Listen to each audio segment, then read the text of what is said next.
Verdonk boeide er eentje binnen tegen Twente. Hij kan er dus ook met gevoel.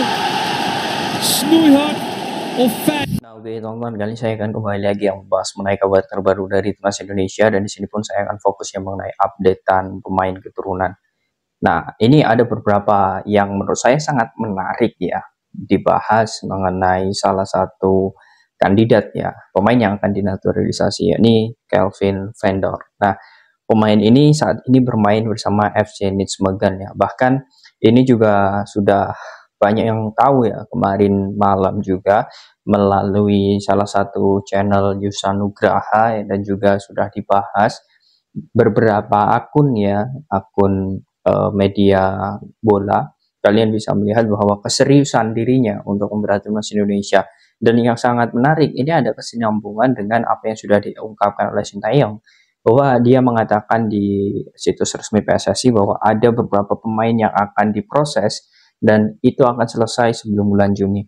Nah, ini artinya apa yang sudah menjadi ya, mungkin dalam hal ini disembunyikan ya oleh beberapa pengurus PSSI seperti manajer yang mengatakan bahwa untuk saat ini belum, tetapi ya untuk Martin Paes sedang diusahakan.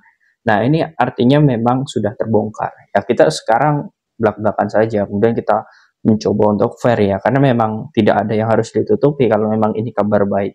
Dan untuk sosok Kelvin van Dort, banyak yang bilang kepada saya, Bang, apakah ini sangat perlu untuk dinaturalisasi, sedangkan posisi dia adalah sebagai bek kanan dan juga bek kiri. Dia juga bisa diletakkan di bek tengah dan juga gelandang bertahan. Dan menurut saya Sintayong melihat permainannya ya ketika FC Nijmegen kemarin bertemu dengan Sparta Rotterdam ya di Liga Belanda, dia menyaksikan secara utuh ya pola permainan sosok Kelvin van Dort ini. Dan kalau melihat statement kemarin, dia mengatakan bahwa prosesnya saat ini ya untuk menjadi bagian dari timnas Indonesia itu sudah sedang diproses ya, dan ini menjadi kabar yang sangat luar biasa. Dan Kelvin van Dort pun mengatakan dia juga sudah tidak sabar untuk menjadi bagian timnas. Oke, kita kembali lagi teman-teman yang mengulik bagaimana sebenarnya kebutuhan di lini belakang. Oke, Nathan Chow Aon posisinya memang sebagai bek kanan ya, ataupun bek kiri juga bisa, karena dia juga sering menggantikan posisi Arhan.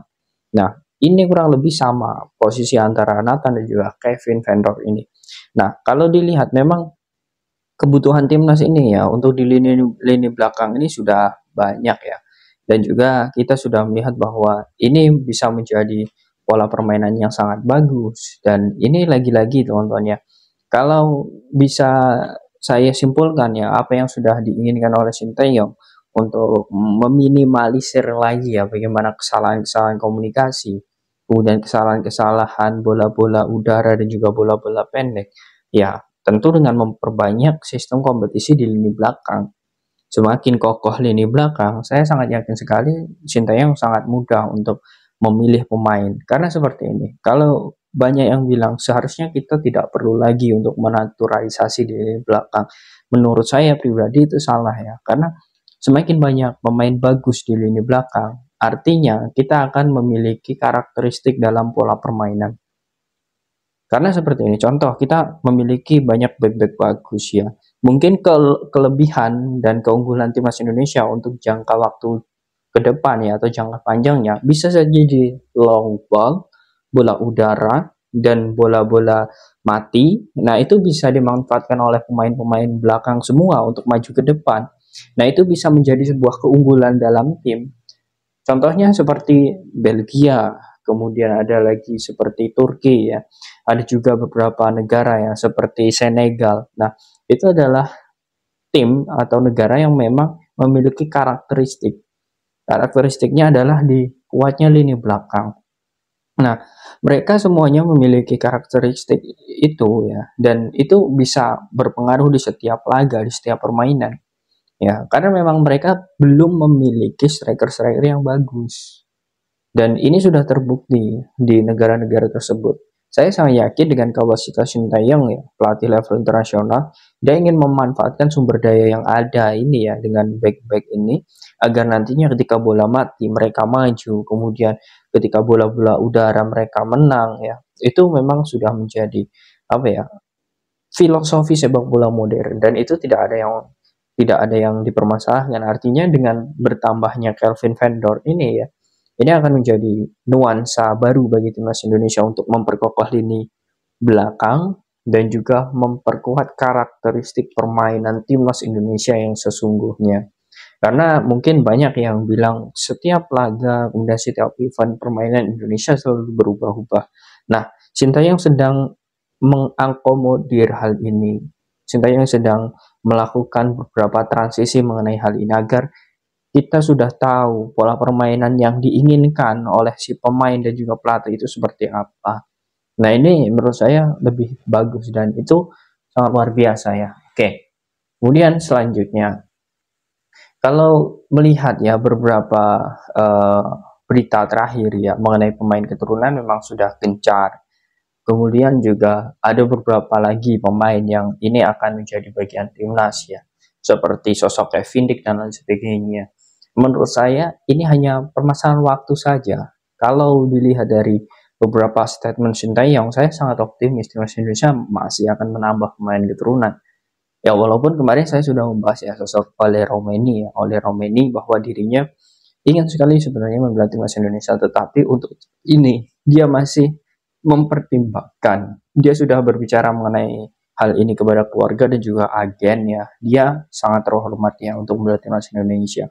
Artinya memang kita untuk 2024 akhir, kemudian 2025 hingga 2026, saya sangat yakin, ini prediksi ya, saya sangat yakin sekali Indonesia akan dibanjiri banyak pemain keturunan.